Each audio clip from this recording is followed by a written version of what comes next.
Joël va venir nous parler de toutes ces missions qu'il peut faire actuellement à titre privé pour des organismes privés ou des ONG dans des milieux relativement hostiles, voire très hostiles, Afrique, Syrie, voilà, pas mal de destinations là encore récemment.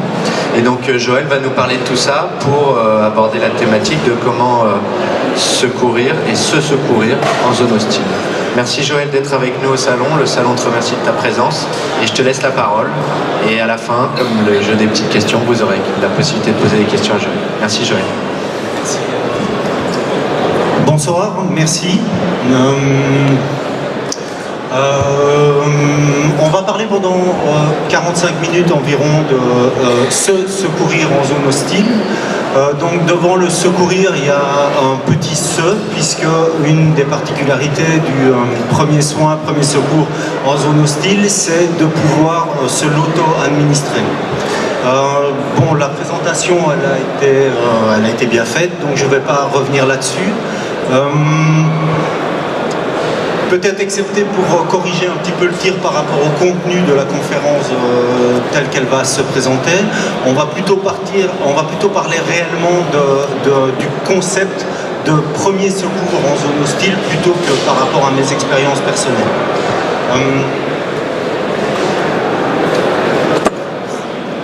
Attendez, je dois me familiariser avec la bête. Voici le programme que je vous propose de vivre ensemble. Donc une introduction, 5 minutes, elle est déjà plus ou moins terminée. Un exposé qui va durer une quarantaine de minutes, que je vais commencer à faire dès la fin du programme. Et ensuite, à la fin, une quinzaine de minutes, une 10-15 minutes, si vous avez des questions éventuellement. Durant l'exposé, on va tenter de répondre à la première question. Une zone hostile, qu'est-ce qu'une zone hostile? Est-ce que ça concerne que les gens qui sont déployés sur des théâtres d'opération, les militaires, ou est-ce que ça peut concerner les civils que nous sommes? On va parler également donc du secours tactique, les origines dans les grandes lignes, les origines du secours tactique moderne, puisque pendant la Première Guerre, on faisait déjà du secours tactique. Là, aujourd'hui, les techniques et les matériaux se sont affinés. On va reparler de ça en 2 minutes.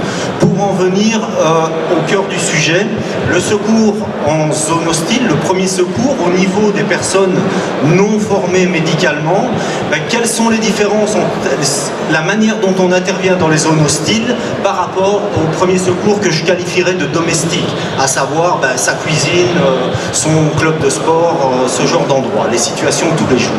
On touchera un mot de ce que je nomme dans le livre le triangle de l'efficacité. Donc le secourisme tactique, le secourisme opérationnel, bon, en dehors du contexte militaire, c'est quelque chose qui, d'un point de vue technique, est assez simple. Ce sont des gestes simples que je peux enseigner à mon fils de 6 ans qui est là.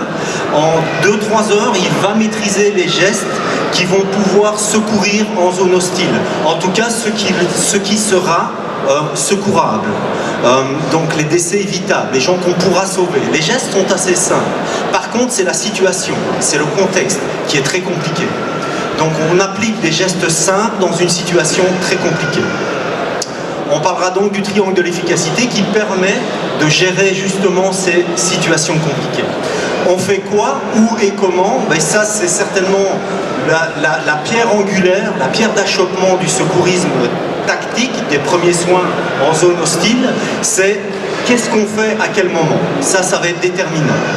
Ensuite, un mot à propos d'improviser, puisque le jour où ça arrive, le jour où on a besoin de ces connaissances, de mobiliser ces connaissances, c'est toujours le jour où on n'a pas le kit sur soi, ou le jour où on l'a oublié, ou le jour où on est un peu déconnecté de la réalité ambiante, et il va falloir improviser, dans la plupart des cas. Un petit mot de la fin, et ensuite les questions-réponses. Ok? On y va? La zone hostile, c'est quoi? On va tenter déjà une première définition. On va parler de deux concepts. La situation hostile, c'est une situation où l'intégrité physique des personnes est menacée par d'autres. Donc il n'y a pas grand-chose à ajouter par rapport à cette définition, elle est claire. On parle également de situation non permissive. Les deux concepts se regroupent un peu, se chevauchent. C'est une situation qui ne permet pas la libre circulation ou la libre utilisation des moyens. Donc ça veut dire dans une situation non permissive, peut-être que les moyens sont disponibles, mais ils sont à un endroit où je ne peux pas me rendre. Donc ces deux types de situations qu'on peut rencontrer dans nos contextes civils vont rendre les choses beaucoup plus compliquées pour les opérateurs, même s'ils disposent des connaissances. Ce qui pourra faire la différence, ce sera certainement l'état d'esprit. Donc voici ce qu'on entend par les termes situation hostile ou situation dite non permissive. Alors, civil en zone hostile, non, oui, est-ce que ça existe?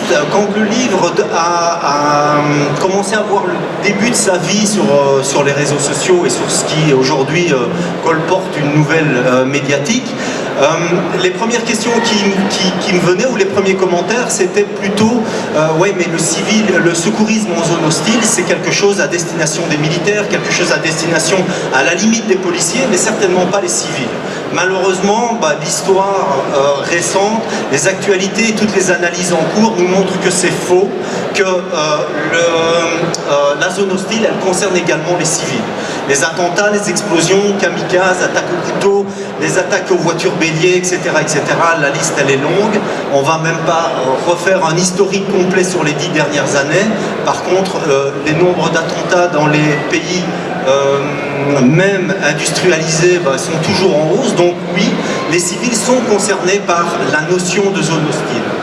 Donc, durant ces événements, en bas à gauche, on voit une photo de l'ascenseur tel qu'on l'a trouvé quand on est entré au Radisson à Bamako en 2015, des impacts de balles dans un centre commercial lors d'un attentat au Kenya, des façades où on voit que lors de ces événements, nos villes sont momentanément transformées en champs de bataille. Combien de temps? Quelques minutes, dans les meilleurs des cas, quelques heures, et peut-être un jour, quelques jours, oui. Ok? Donc,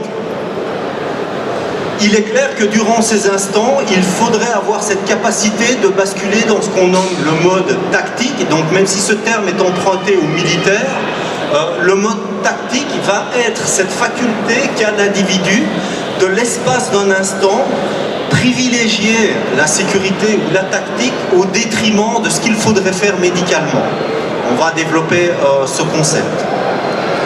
Quelques mots au sujet du secourisme tactique, puisqu'on l'a compris, dans ces situations qui transforment nos villes momentanément en zone de guerre, il va falloir adapter notre interface, arrêter de fonctionner comme on fonctionne le reste du temps.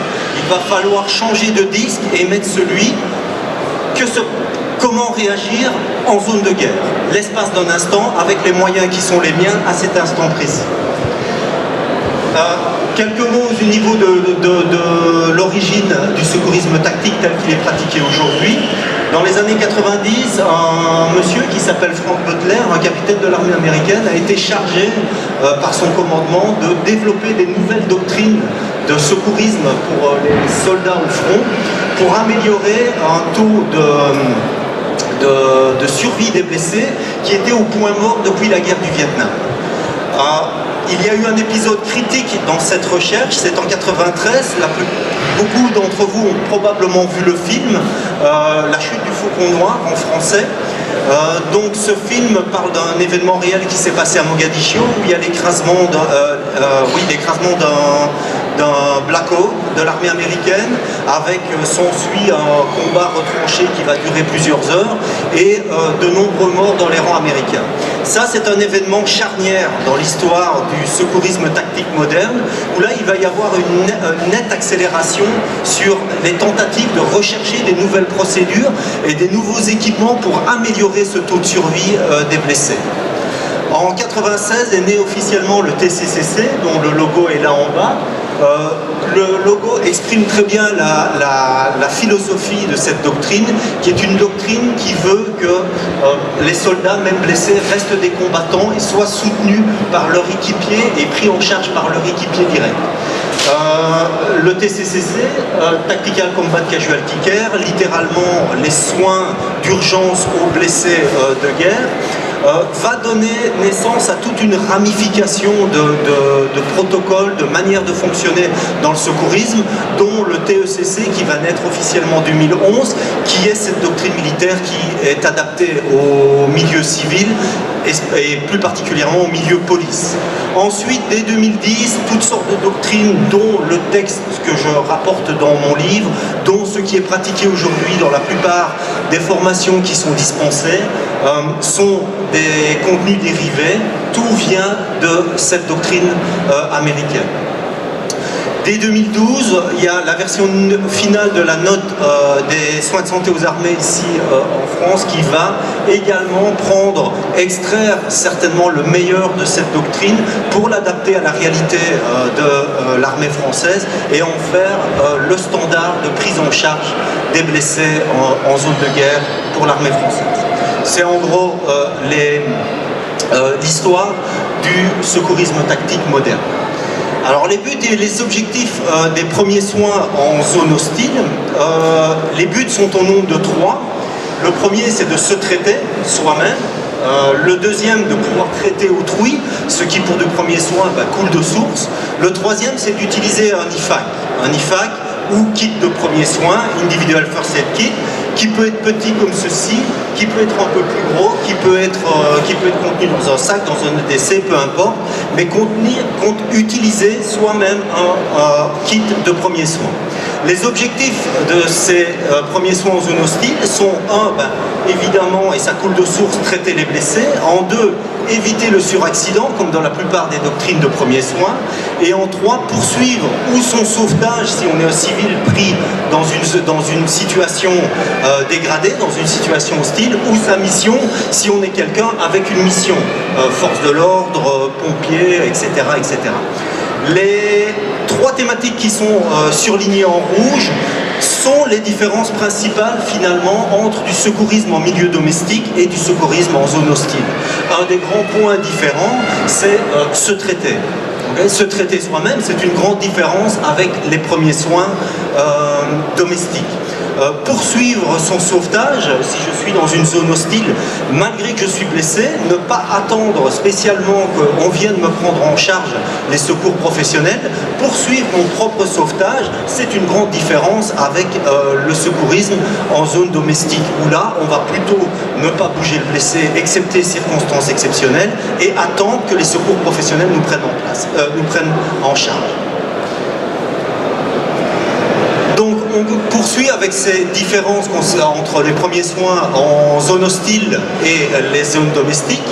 Il va y avoir cette notion de menace en zone hostile. Et la menace, elle sera soit toujours existante ou latente. C'est-à-dire qu'elle s'est peut-être déplacée, mais qu'elle peut revenir vers nous. On va devoir agir dans des contextes, dans des environnements qui sont compliqués, des environnements avec de l'obscurité, de la fumée, de l'eau, des éboulis, des structures qui sont instables. Peut-être et probablement, particulièrement dans les scénarios d'explosion, des éclats de verre, des fenêtres qui sont brisées par l'effet de souffle, des débris de matériaux, de construction et autres. Il peut y avoir en général de nombreuses victimes. Les ressources humaines et ou matérielles vont dépasser le nombre de blessés. Alors ça peut aller très très vite. Si je suis tout seul et que j'ai affaire à 2 ou 3 blessés, je suis dans une situation dite SMV, une situation à multiples victimes. Si je suis tout seul avec une seule personne à traiter sans équipement, je suis déjà dans une situation compliquée. Alors ce qui va être également différent en zone hostile par rapport aux zones domestiques, c'est certainement que l'équipement va être très limité. Il va être limité à ce que vous avez sur vous ou autour de vous, et avec lequel vous allez être capable d'improviser. Le type de blessure sera absolument différent aux situations domestiques. Vous allez avoir des blessures par balle, vous allez avoir des éclats, des projections, vous allez avoir des blessures liées aux effets d'explosion, donc peut-être des organes internes qui ont explosé, ce genre de choses. Donc le type de blessure va être tout à fait particulier. Les délais d'évacuation seront a priori prolongés par rapport aux situations normales. Dans une situation hostile, type attentat, il y a de fortes chances que la zone soit bouclée, elle va l'être pour un certain temps. Ce temps, il peut être, comme je le disais en entrée, de l'ordre de quelques minutes à quelques heures. Et là, il va falloir prendre en charge, il va falloir poursuivre sa prise en charge et il va falloir l'adapter à l'état de la victime qui, certainement, vu la durée de temps, va certainement dégénérer. Et il va falloir assurer tout ça, ce qui n'est pas le cas sur une situation domestique où après 8 à 15 minutes, une prise en charge par les secours professionnels aura lieu. Alors pour parvenir à juguler tous ces challenges que représente la zone hostile, la prise en charge des blessés en zone hostile, on va se baser sur le triangle de l'efficacité. Le triangle de l'efficacité, c'est un cumul de concepts qu'il faudrait que tout citoyen averti ou toute personne qui a envie d'être dans les meilleures dispositions pour pouvoir faire face le jour où c'est nécessaire, accumuler. À savoir, c'est un mélange équilibré entre les savoirs, les savoir-faire qui sont deux choses différentes, connaître quelque chose et être à même de pouvoir le faire dans toutes les situations sont deux choses différentes, et un minimum d'équipement. On peut improviser de l'équipement, mais il est clair que l'équipement manufacturé va toujours être plus pratique et certainement plus efficace. Ces trois points sont à mettre en corrélation avec le fait d'être en capacité d'agir, ce qu'on nomme comme concept mens sana in corpore sano, donc l'esprit sain dans le corps sain. Ça veut dire quoi? Ça veut dire que pour être prêt et paré à pouvoir faire face à des situations dégradées, il faut être un certain type de personnalité. Donc ça ne veut pas dire qu'il faut être Rambo ou prêt à tout, il faut être un minimum mentalisé en amont à pouvoir faire face à ces situations, à la fois psychologiquement et physiquement. Dans quel but? Dans le but de pouvoir prendre des décisions difficiles. Il y a des décisions difficiles à prendre dans les zones hostiles. Je prends l'exemple de je suis dans un centre commercial, l'explosion a eu lieu, j'ai 2 blessés autour de moi, j'ai la chance d'être indemne, j'ai un garrot sur moi, j'ai en face de moi un enfant de 6 ans polytraumatisé avec un saignement massif et la moitié du bras arraché qui est inconscient, et une personne âgée qui a juste un saignement massif sur le bras droit, et je dois prendre une décision pour utiliser le seul tourniquet que j'ai. C'est une décision difficile, il va falloir la baser sur la connaissance et non pas sur l'affect. On ne va pas pouvoir partir sur le fait, oui, l'enfant a plus d'avenir, il est petit, il est mignon, oh, je vais l'utiliser là. Il va falloir prendre des décisions difficiles basées sur la connaissance. Qui va survivre, qui ne va pas survivre, comment utiliser mon matériel à meilleur escient.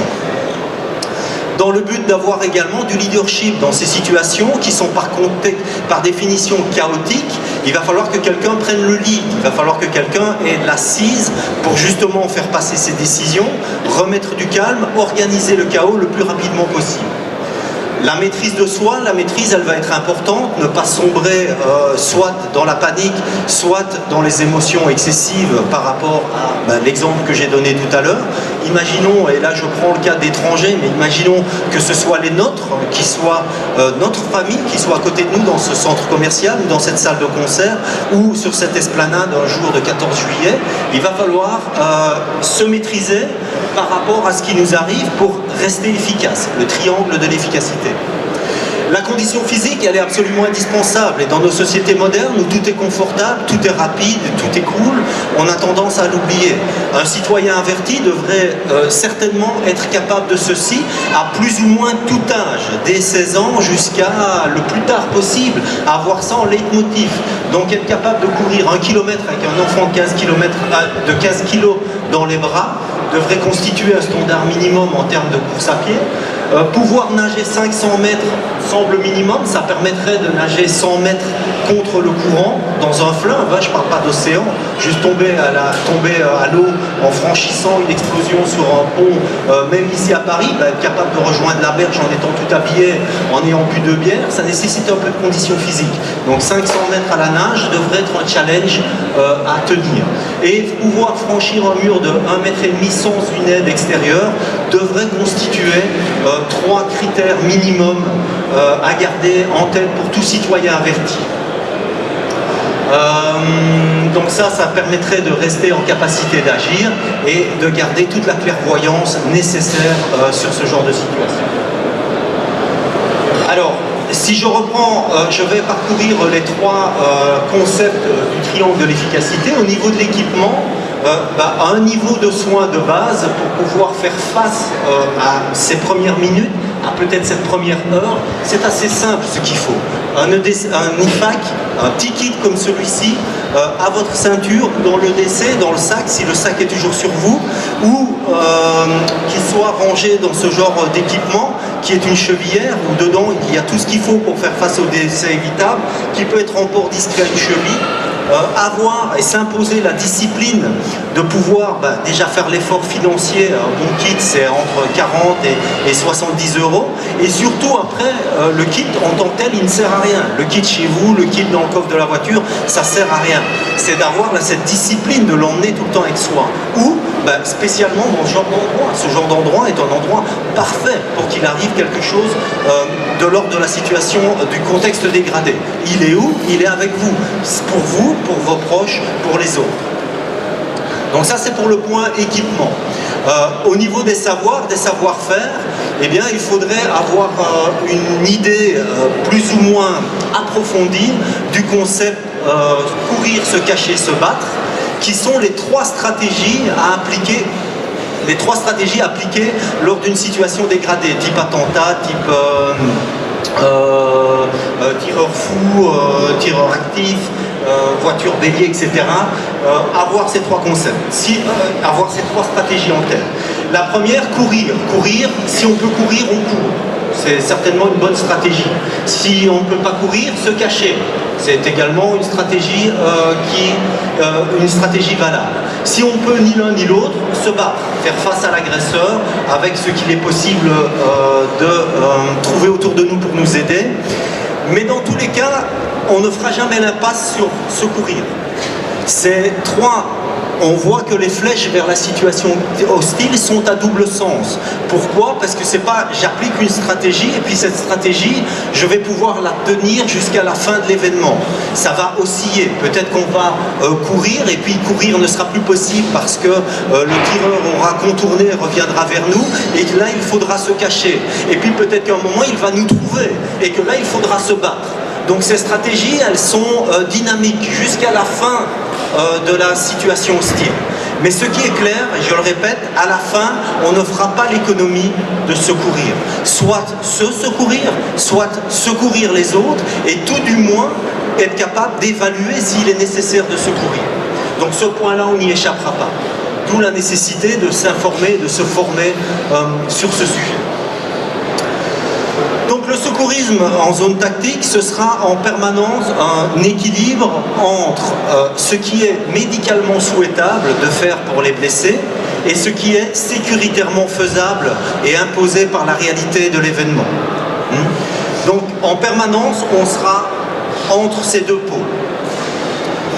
Pour ça, le secourisme en zone tactique parle de zones, qui sont des zones de menace qu'on va identifier avec des zones de couleur pour des raisons didactiques. On va parler de la zone rouge, c'est là où il y a la menace directe, c'est là où le tireur est en train de tirer. C'est, si je reprends l'exemple du Bataclan, c'est la fosse, ça c'est la zone rouge. Qu'est-ce qu'on fait dans la zone rouge? Rien, on sauve sa peau, on applique une des trois stratégies, courir, se cacher, se battre. Et éventuellement, si c'est possible, on va se mettre en garrot si on a un segment massif sur un des bras ou sur une des jambes.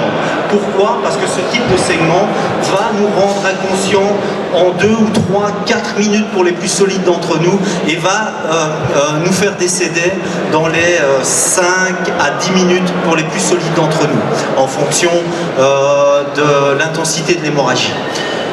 Mais ce n'est pas une priorité. La seule priorité dans la zone rouge, c'est de sauver sa peau. Dans la zone orange, c'est la zone où la menace est indirecte. C'est où? C'est si le tir a lieu ici, ça va être la zone rouge, et bien la zone orange, ça va peut-être être dehors, quand je vais être sorti derrière le premier mur. Ça va être une zone de menace indirecte. Ça veut dire que la menace, elle n'a pas disparu, mais je ne suis plus directement concerné par cette menace. Et là, qu'est-ce que je vais faire? Je vais traiter les blessés au plus vite, puisqu'il y a des décès que si je ne prends pas en charge ces décès évitables, dans les toutes premières minutes, ces personnes vont mourir. Dans la zone verte, c'est une zone où il n'y a pas ou plus de menaces Et là, qu'est-ce qu'on va faire? On va s'occuper des blessés. C'est en général là où seront les secours professionnels, c'est là où on va pouvoir remettre nos blessés, où on va pouvoir se sortir d'affaire. Dans le livre Secourir en zone hostile, Patrick Huyck, qui est le coordinateur France et Europe du programme TCCC, a écrit ces mots et il dit que plus de 20% des patients, des blessés en zone hostile, vont décéder avant d'arriver aux urgences. Il dit également dans cette préface qu'il faudrait être capable de secourir avec ou sans matériel. Puisque comme je l'ai dit tout à l'heure, la plupart du temps, ce matériel sera soit pas disponible, soit insuffisant. Et enfin, il dit également qu'il faudrait que ça se fasse avec des gestes simples et efficaces. Ce que vous devez rechercher dans toute formation future, si vous continuez à vous intéresser sur le sujet, et chaque citoyen devrait le faire, pour lui au départ et ensuite pour ses proches, et ensuite par acte citoyen pour tous les autres, c'est de trouver des formations qui vous dispensent des actes simples et efficaces, avec peu ou pas de matériel. Parce que ça, c'est la réalité. On n'a pas besoin, en premier soin, durant les premières minutes, même en zone hostile, d'être un chirurgien. Un chirurgien, ça a besoin d'équipement, ça a besoin de matériel, ça a besoin de champs stériles. Sur le terrain, pour les premières minutes, pour les décès évitables, à savoir, vous allez voir, je vais développer ce concept de décès évitable, c'est un concept fondamental, on a besoin de peu, comme je l'ai dit en entrée, mais il faut être capable de le faire dans des situations très chaotiques. Alors, 20% avant d'arriver au service d'urgence professionnelle. Comment est-ce qu'on peut diminuer ce pourcentage? Comment est-ce qu'on peut se former avec et ou sans matériel? De quoi parle-t-on exactement? Et qu'est-ce que c'est ces gestes simples et efficaces? Est-ce qu'il y en a beaucoup et combien de temps est-ce qu'il faut pour les apprendre? Parlons des victimes d'abord. Elles sont qui? C'est qui les victimes en zone hostile? On distingue essentiellement trois types de victimes en zone hostile. Il y a trois cas de figure, donc il y a ceux qui vont mourir avec ou sans soins. Ça, c'est le premier type de victime. Le deuxième type de victime, c'est ceux qui vont vivre avec ou sans soins. Pratiquement, c'est quoi sur le terrain? C'est quelqu'un qui, lors de l'attaque, a fait une chute, est tombé sur le coin d'une marche, s'est fracturé l'avant-bras. Une fracture simple, sans saignement massif. Cette personne-là, avec ou sans soin, elle va survivre 1 heure, 2 heures, 3 heures, 4 heures. Ceux qui vont mourir avec ou sans soins, c'est quoi? Spécifiquement, c'est les gens dont les lésions sont tellement importantes ou multiples. Suite à une explosion, si vous avez de la matière cérébrale étalée par terre, il est clair que cette personne, vous pouvez y consacrer tout votre temps, toutes vos ressources, vous n'allez pas la sauver. Elle mourra, avec ou sans soins. Et enfin, le troisième type, il y a ceux qui ne survivront pas sans soins immédiats. Les premières victimes, le premier type, elles ne nous intéressent pas. On n'a pas de temps et on n'a pas d'équipement pour ça. Le deuxième type de victime, de nouveau, c'est juste de la condescendance et de l'accompagnement. On n'a pas de temps et on n'a pas d'équipement à perdre pour ça dans les zones hostiles. J'insiste, on est dans une zone hostile. Celles qui nous intéressent, par contre, c'est celles qui ne vont pas survivre sans soins immédiats.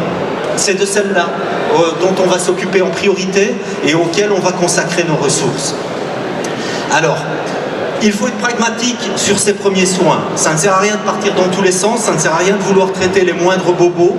La seule chose qu'il faut traiter, ce sont les décès évitables. Ils sont au nombre de 3, ni plus ni moins. Le reste, ne vous en occupez pas. Vous allez perdre du temps, vous allez perdre des ressources. À ce moment-là, ce n'est pas l'instant pour ça. Donc on va, comme l'indique l'icône, comme le suggère l'icône, cibler précisément qui on va traiter et comment et pour quelle pathologie.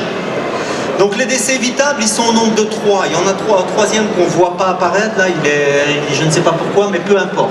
C'est les hémorragies massives des extrémités, les hémorragies massives aux bras et aux jambes. Ça compte pour 61% des décès évitables. Si déjà on maîtrise les techniques pour contrôler les hémorragies massives des extrémités, on peut sauver 61% des décès évitables. 30%, c'est le pneumothorax sous tension. C'est quoi le pneumothorax sous tension? En un mot, c'est une pathologie qui va voir un des poumons se collapser pour au final écraser le muscle cardiaque, le cœur, ainsi que les gros vaisseaux, aorte et veines ascendantes, les veines caves, et qui va entraîner l'arrêt circulatoire chez la victime. Okay, ça compte pour 30% des décès. Et les gestes pour prévenir ça sont assez simples. On en parle tout de suite après. Et 9% sont les obstructions des voies aériennes supérieures. Très simple à comprendre. Si j'ai les voies aériennes supérieures obstruées par du sang, par des fragments d'eau, par du sable parce qu'on m'a traîné pour m'extraire, ou par du vomi parce qu'en tel choc systémique, j'ai vomi et qu'on me laisse avec mon vomi en bouche, ben, mon temps de survie, il est limité à ma capacité d'apnée. Une fois que cette capacité, 2 minutes 30 pour moi, sera terminée, ben, je vais mourir. Ok ? Donc, si on est en mesure de traiter 61 et 30%, donc les hémorragies massives des extrémités et les pneumothorax sous tension, on sait déjà traiter plus de 90% des décès vitaux. D'où cette parole du colonel Bellamy, qui est un éminent chercheur dans l'armée américaine et à qui on doit de nombreuses études sur l'efficacité des méthodes et des matériaux, des équipements utilisés en secourisme tactique.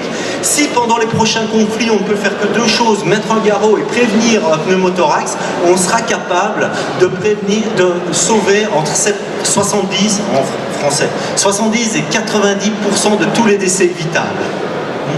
Sur le champ de bataille, souvenez-vous, la zone hostile, dans les contextes civils, transforme nos villes en champs de bataille durant quelques minutes, quelques heures. Ce qui vaut sur les champs de bataille vaut également sur ces contextes de zone hostile.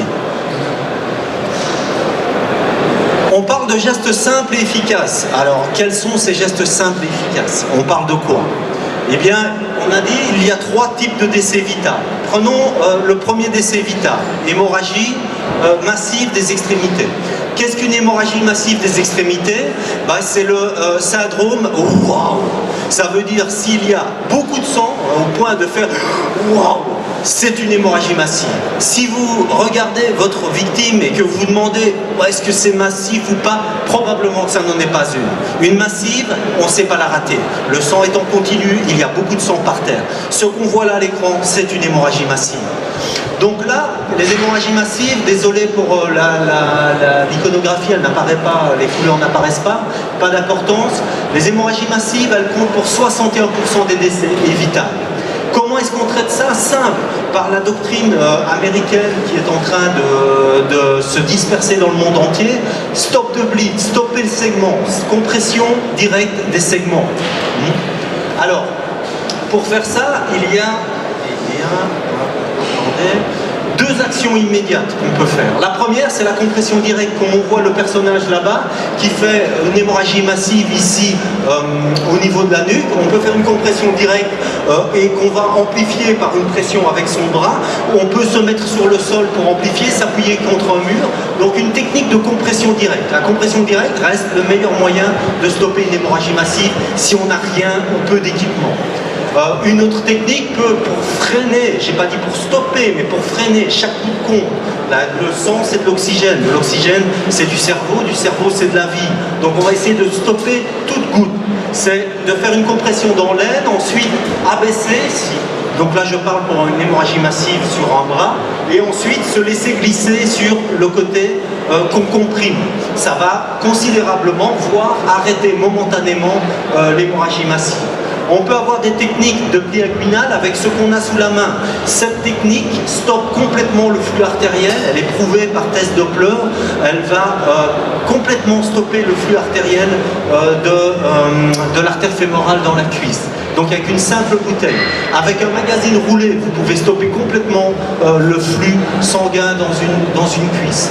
Pour des petits, pour des enfants, une compression avec vos 2 mains autour d'une cuisse, jusqu'à un enfant de 8 ans, vous pouvez stopper complètement le flux. Si vous stoppez le flux, vous stoppez le saignement.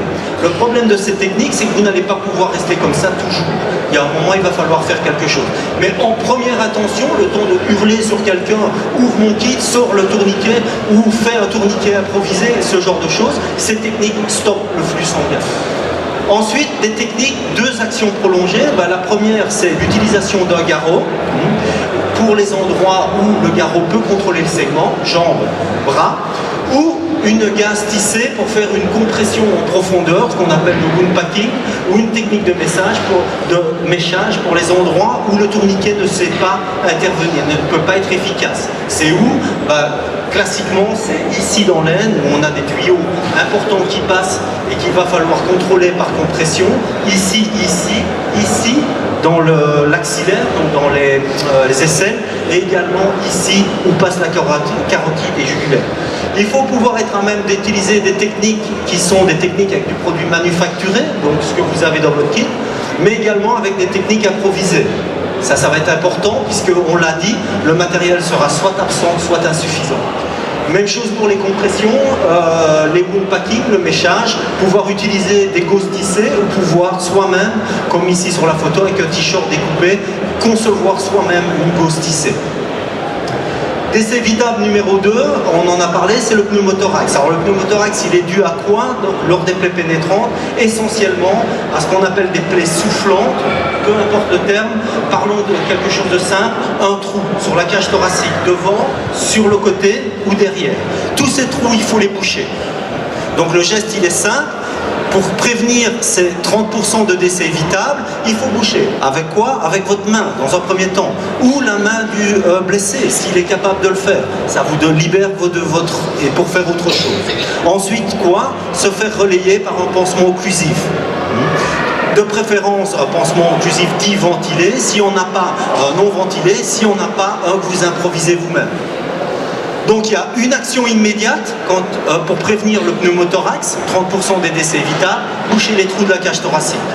Et ensuite il y a donc comme d'habitude, soit avec du matériel manufacturé, soit ici c'est du film alimentaire et du duct tape avec du matériel improvisé. Là on voit un pansement improvisé avec un plastique et 4 morceaux de duct tape. Ensuite, une action prolongée. Une fois que vous avez mis ce pansement, qu'il soit manufacturé ou improvisé, si votre victime manifeste à un moment une détresse respiratoire, que vous ne saurez pas louper, même si vous n'avez pas fait médecine, elle va pas paniquer, quelqu'un qui n'arrive plus à respirer convenablement, très rapidement elle va montrer des signes que vous ne pourrez pas louper. On va faire un geste simple qui s'appelle la décompression manuelle, qui va consister à ouvrir le pansement partiellement, gratter pour curer un peu le sang ou les saletés qui sont accumulées. L'air matérialisé par la flèche bleue va sortir et suite à ça, vous allez refermer le pansement. Et vous allez faire ça combien de fois? Autant de fois qu'il le faut. Chaque fois que la détresse respiratoire va se manifester, on va ouvrir, fermer, jusqu'à ce qu'on puisse remettre le blessé au secours professionnel. Ok? Simple. Décès évitable numéro 3. L'obstruction des voies aériennes supérieures.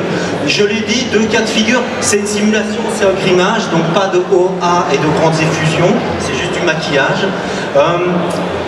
2 cas de figure, donc un gros délabrement maxillofacial suite à un blast, suite à une chute, râpé par le sol lors de l'extraction, peu importe, ou le vomi. Eh bien c'est très simple, pour prévenir ces 9% de décès évitables, c'est la position du patient qui va être déterminante. Et c'est simple, il y en a 2. Okay.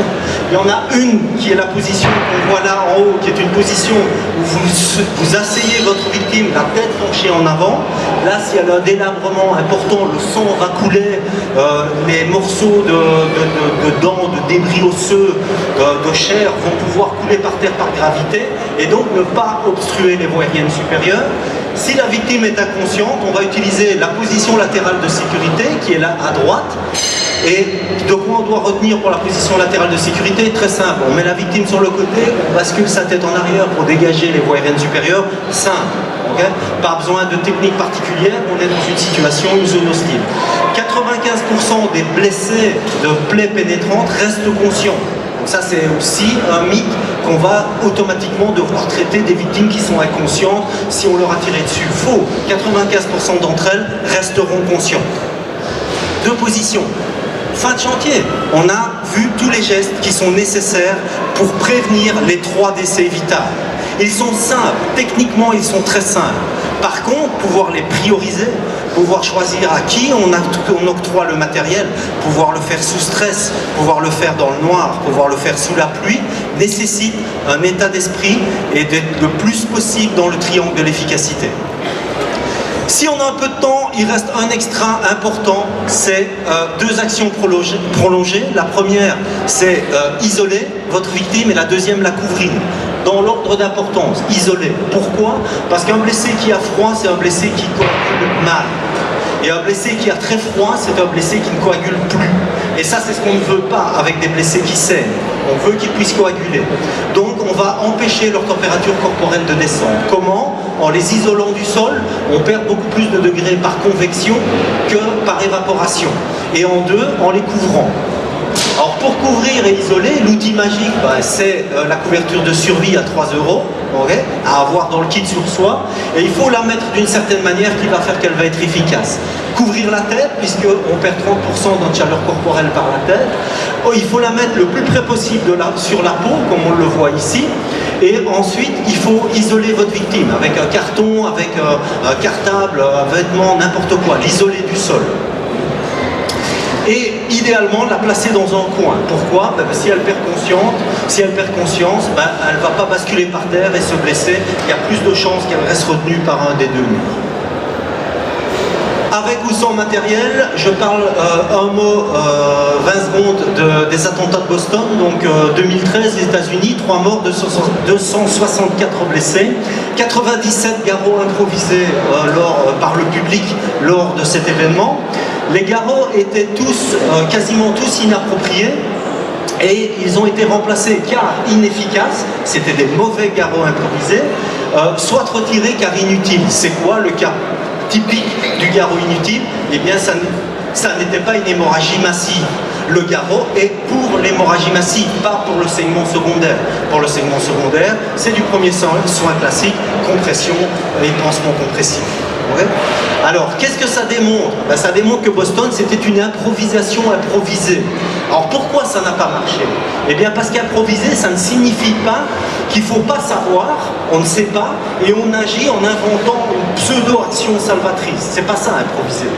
Improviser, c'est maîtriser le savoir à tel point que si la ressource idéale n'existe pas, on peut la remplacer par quelque chose de satisfaisant pour un résultat satisfaisant. C'est ça, improviser. Et on peut improviser beaucoup de choses. On peut improviser des mèches pour faire des woundpacking, pour stopper des segments massifs profonds. On peut faire des garrots improvisés qui sont efficaces, qui stoppent les segments. On peut faire des garrots au départ d'une technique de découpe des manches de pantalon avec un nœud particulier et peu ou pas d'équipement supplémentaire. On peut improviser des pansements pour des brûlures même importantes, juste avec du film alimentaire et du duct tape.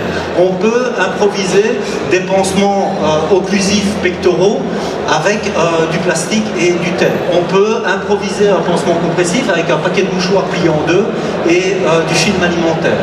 On peut improviser encore et encore, on peut improviser un collier cervical pour maintenir un blessé après une explosion qui aurait une fracture au cervical avec une serviette et un morceau de duct tape. Le film alimentaire et le duct tape devraient nous accompagner en permanence à la ceinture. Là, c'est clair qu'en gros rouleau comme ça craint, mais en petit comme ça et ceci coupé en 3, ça prend beaucoup moins de place dans un EDC, ça coûte 1 € et c'est la fête au village le jour où c'est nécessaire. Donc je répète, improviser, ce n'est pas inventer une pseudo-technique. Donc improviser dans notre livre, c'est tellement important qu'on y consacre 21 pages, puisque, je le répète encore et j'insiste, tous les retours d'expérience le montrent, quand le jour où ça arrive, il y a de fortes chances qu'on ait peu ou pas de matériel, ou pas suffisamment. On se détend, moi aussi, la conclusion arrive. Toujours un plan A, un plan B, tout survivaliste, tout citoyen averti est imprégné de cette notion du plan A, plan B.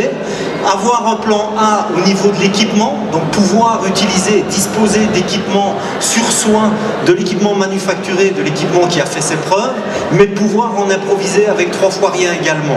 Avoir un plan A également au niveau des techniques, pouvoir maîtriser les techniques avec l'équipement manufacturé, l'équipement prévu, mais également pouvoir maîtriser les techniques pratiques avec de l'équipement improvisé. Donc, on le répète encore, ça c'est le mantra et c'est de ça dont il faut être imprégné pour se préparer à gérer ces situations de secourisme en zone hostile.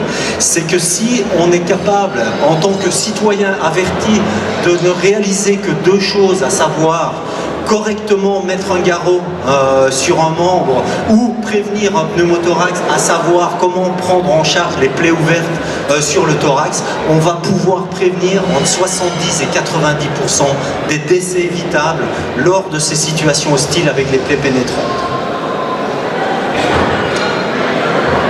Voilà, avant de passer aux questions-réponses, je vous dis, puisqu'après on va se disloquer, pour aller plus loin, il y a le livre, je le dédicacerai pour ceux qui le souhaitent après sur le stand du magazine Survival. Il y a les rubriques que j'ai écrites pour chaque numéro d'Opération Spéciale et de Survival. Sur le stand des 5, on pourra vous parler de ce qu'est une formation pragmatique avec peu ou pas de matériel et dans l'esprit du triangle de l'efficacité tel que je voulais énoncer ce soir. Voilà. Très bien.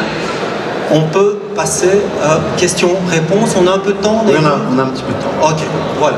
Alors, première question. Bonsoir. J'aurais aimé avoir votre avis sur justement l'utilisation des garrots et savoir quel est votre retour d'expérience, si vous en avez un, sur l'utilisation des garrots à cliquer plutôt que tourniquet. Ouais, c'est une bonne question, la question des garrots. Alors, le garrot, il y a 10 ans, on était dans l'ère de l'objet maudit, c'était interdit, dernier ressort, etc. etc. Donc, ces 10 dernières années, il est clair que grâce justement à ces retours d'expérience, particulièrement Irak 2, Afghanistan 1 et 2, que le garrot, il a repris de ses couleurs, le matériel a beaucoup évolué, les connaissances et les retours d'expérience aussi. Le garrot, ça reste un outil merveilleux qui a sauvé énormément de vies et qui sauve des vies, toujours. Par contre, ça ne reste pas pour moi la méthode numéro 1 pour contrôler une hémorragie. La méthode numéro 1, ça reste la compression directe. Si c'est possible, si le contexte le permet, la compression directe reste le meilleur moyen de contrôler une hémorragie. Par contre, si c'est pas possible, il va falloir utiliser un garrot. Alors garrot cliqué versus garrot non cliqué. Pour moi, les deux garrots sont bons. Ce qui importe, puisque c'est des garrots qui ont des retours scientifiques, il y en a eu sur le RMT, comme il y en a eu sur le CAD, comme il y en a eu sur le SOFT, comme il y en a eu sur beaucoup. Je crois que les trois que je viens de mentionner, j'y ajouterai également le SWAT, sont des tourniquets qui sont relativement documentés en termes de retour d'expérience. Ce sont des bons tourniquets. Alors lequel est le mieux? Pour moi, je ne vais pas prendre de position sur lequel est le mieux parce que chacun peut être mieux dans certains contextes. Et c'est peut-être pas le moment ici, on n'en a pas le temps, et on peut en parler éventuellement après, mais tous ces garrots sont de bons garrots, des garrots qui ont fait leurs preuves. Est-ce qu'il y en a un qui est mieux que l'autre? Oui, probablement, mais ça dépend du contexte. Ça répond à la question? Ok. Y a-t-il une autre interrogation? Pas de question.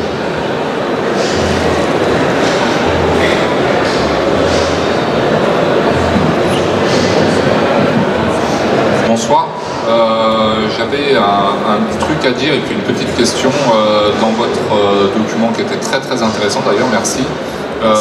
Par contre, vous n'avez pas signalé qu'il ne fallait pas retirer les corps étrangers, parce que c'est elle qui l'a dit, elle est infirmière. Et donc, comme quoi, quand il y a un gros saignement, il ne faut surtout pas enlever le truc dans la mesure du possible dedans pour limiter. Et après, pensez-vous désormais qu'il faut qu'on porte H24 notre garrot par rapport aux conditions qui se dégradent de plus en plus en France, on le constate, quoi. Au niveau des armes à feu, parce qu'en fait le garrot a été remis en place en France par rapport aux armes à feu. Enfin, c'est comme ça que je le verrais, je voulais avoir votre avis, quoi. Merci. Merci. pour le compliment, l'intérêt et pour la question. Alors, je vais botter en touche, vu que j'ai pas dit qu'il fallait ne pas retirer les corps étrangers. De facto, ça veut dire qu'il faut les laisser. Donc, non, je plaisante. Il est clair que tout corps étranger. Alors ici, moi, je reste dans les grandes lignes de la prévention des décès évitables, et ceci n'a absolument pas vocation de vous former à la prévention des décès évitables. La vocation de ceci, c'est de vous exprimer qu'avec un peu de matériel, un peu de technique, et en étant relativement pragmatique dans l'un et dans l'autre, on peut prévenir ces décès évitables en cas de situation violente. Alors le garrot, pour suite aux plaies par arme à feu, oui, et également stabbing, donc toutes les plaies de couteau, et également après explosion, les débris de verre peuvent entraîner des saignements importants. Est-ce qu'il faudrait l'emporter H24? Mais ma réponse, elle est claire, elle est oui. Elle est oui, elle est toujours sur soin, et particulièrement dans les lieux publics, puisque la situation dégradée, la situation hostile, par définition, elle ne prévient pas quand elle va taper. Elle va taper au moment où justement on ne s'y attend pas. Et c'est là que ça fait la différence, c'est l'accessibilité à cet équipement. Comme je l'ai dit, les techniques improvisées peuvent fonctionner, mais une règle constante avec les techniques improvisées, c'est qu'elles prennent plus de temps. Et le temps, à ce moment-là, là où on n'a qu'un blessé en zone sécurisée, du temps, on peut éventuellement en avoir si on est calme, détendu et qu'on sait maîtriser ses gestes, on peut en avoir. Dans une situation dégradée, où on a beaucoup de victimes et peu de temps, là, on ne va pas l'avoir. Donc le garrot, oui, et où? Toujours sur soi. Ça répond à la question? Y a-t-il d'autres questions posées? Oui.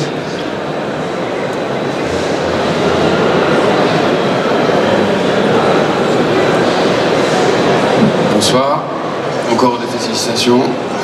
Vous étiez super dynamique. Ça réveille. Non. Bon, c'est pas une critique, mais je trouve dommage qu'on prenne beaucoup en comparaison les Américains. Que je sache, ils sont pas Dieu sur Terre et qu'il y a d'autres communautés, d'autres nationalités qui proposent des choses aussi intéressantes, j'imagine. Je trouve dommage qu'on prenne autant en exemple les Américains, comme si c'était des dieux. Oui, vous avez raison, mais laissons-leur ça. Je ne sais pas s'il y en a dans la salle, laissons-leur ça. En termes de guerre, c'est des grands spécialistes. Donc, ils le font. J'ai lu un truc du genre que leur nation a pas loin de 250 années d'existence, et je pense qu'ils ont eu 13 années sans guerre. Donc, en termes de retour d'expérience, laissons-leur, ils ont des kilomètres et des kilomètres d'avance. Donc c'est sûr que si on veut, et là je vais certainement tomber dans les stéréotypes, si on veut un peu de retour d'expérience sur la Dolce Vita, comment vivre plus vieux et très bien, etc., on va s'adresser à des Italiens. Et si on veut avoir du retour d'expérience sur des champs de bataille, sur des théâtres des opérations, malheureusement, et c'est comme ça, c'est un fait, les Américains sont vachement en avance. Et quand on voit le matériel qu'ils développent, l'énergie qu'ils mettent à ça, l'énergie qu'ils mettent à le vendre après, on se dit aussi qu'ils aiment ça. Et en général, quand on fait ce qu'on aime, on le fait bien. Mais ouais, c'est vrai, on les prend en exemple, mais sur ce coup-là, il faut admettre qu'ils sont vachement en avance. À nouveau moi. Pour rebondir sur ce que vous venez de dire, vous parlez d'une nation jeune et qui a connu la guerre. C'est quand même un sacré retour d'expérience des Israéliens aussi sur ce théâtre-là. Et donc une question qui peut être un débat sans fin. Votre position par rapport au wound clot, quick clot, l'utilisation des deux, préférence par rapport à une situation donnée. Ok.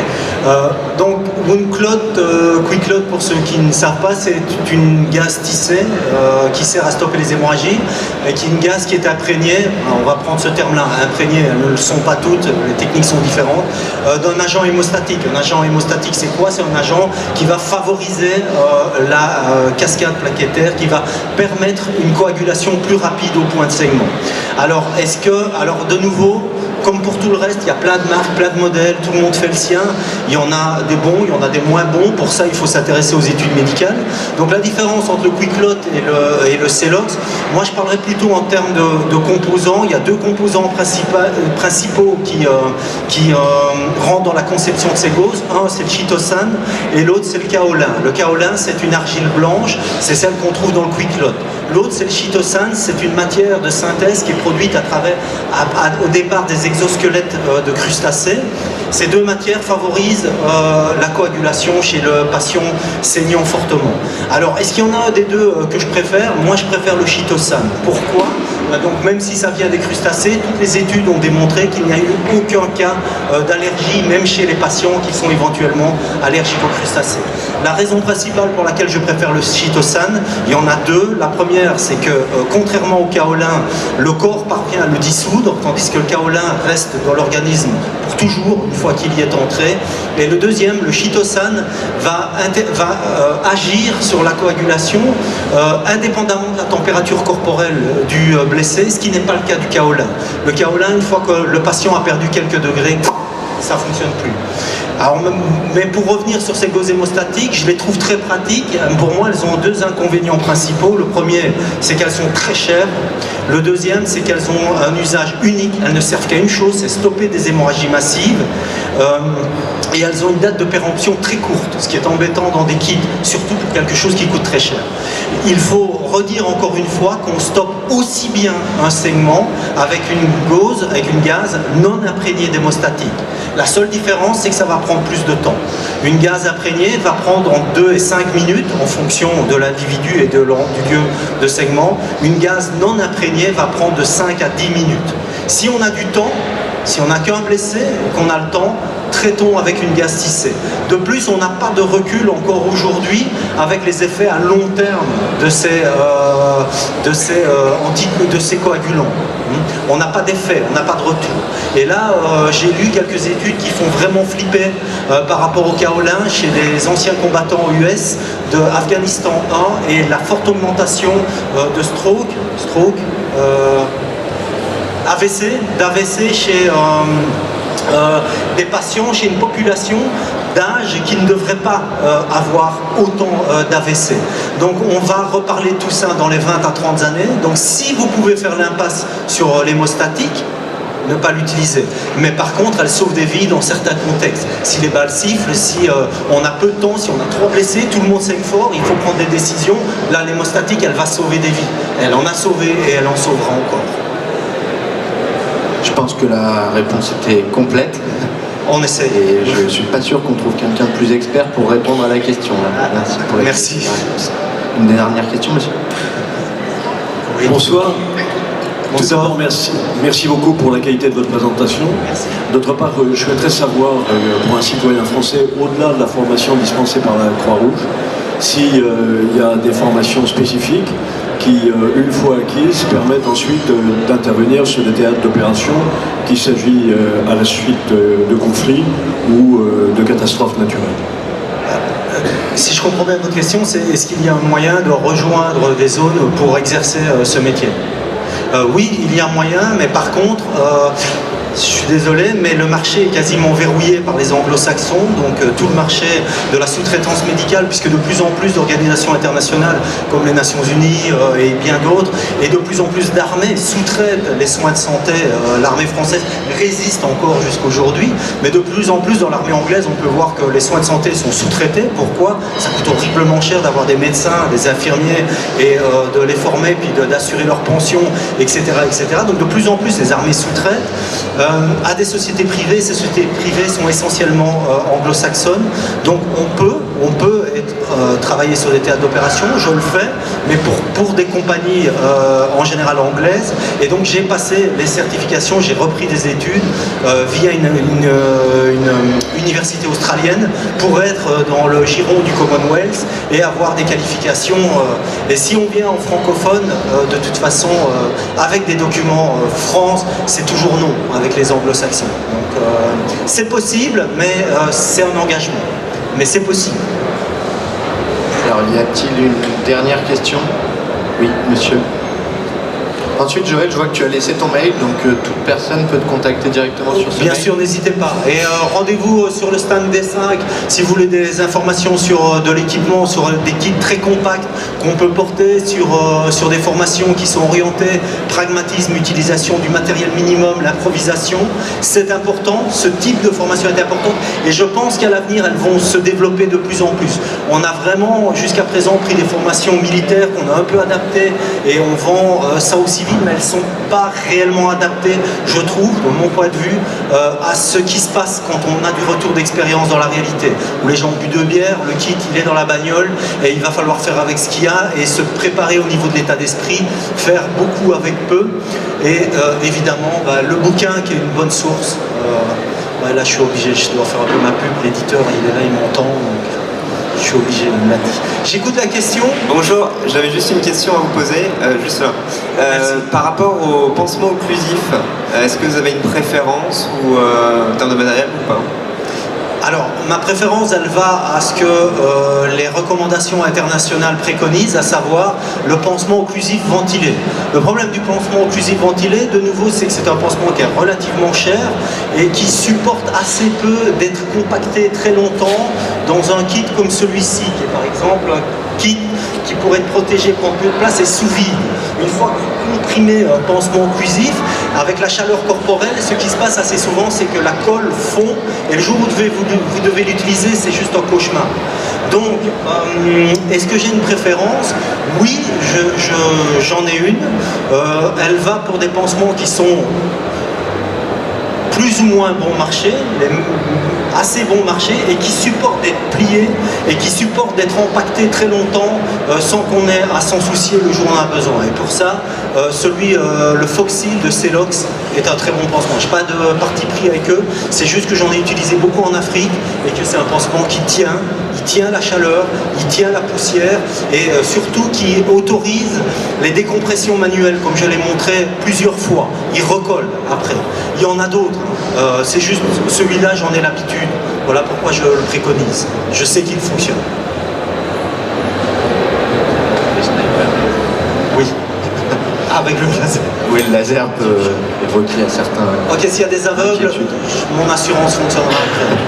Voilà, merci à toi Joël. Honnêtement, on termine quasiment la journée avec toi. Il nous reste une conférence, mais la qualité de ta conférence permet de maintenir les gens quand même éveillés et attentifs. Donc merci. Merci à toi.